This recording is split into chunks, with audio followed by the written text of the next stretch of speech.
Hi guys, so I am here to talk about assignment 12 and I watched gameplay of both the Long Dark and the If Only video games, and both of them were in first person, so it kind of just gives you a sense of being within the game. It's kind of crazy because you can't really see what's going on in all areas around you when you're in that mode, but it definitely makes you feel like you're more in the game. In the Long Dark, the feedback of the game was the progress bars, so they had health meters, and so they told you how cold you were, if you're hungry, all that kind of stuff. So this affects the player because if the character in the game is doing bad health wise, they have to go find shelter or find a way to save the game character.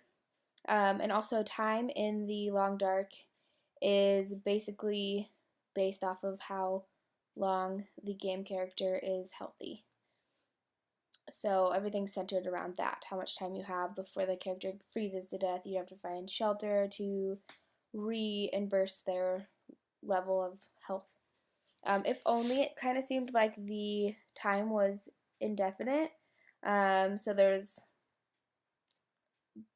a kind of like a loop. So sometimes there was ticking clocks to tell you that you needed to hurry up and find stuff. Also, the narration got kind of picky if you weren't finding things fast enough. So that one, the time was definitely different from the Long Dark, just because you kind of had to rush when you were supposed to do little tasks, but it also seemed like you had a lot of time. So the feedback in my game, I decided I was going to add some audio for when the player misses a clue or when they're headed down the wrong path. So before, you just got to choose which way you went and you didn't really know if you missed a clue. The only way you would know is if you replayed when you died. And so this way there will be a little bit of audio to notify the player. So if they pass a clue, the audio will either get kind of down instead of the normal tone, or get kind of eerie or kind of like a warning sign.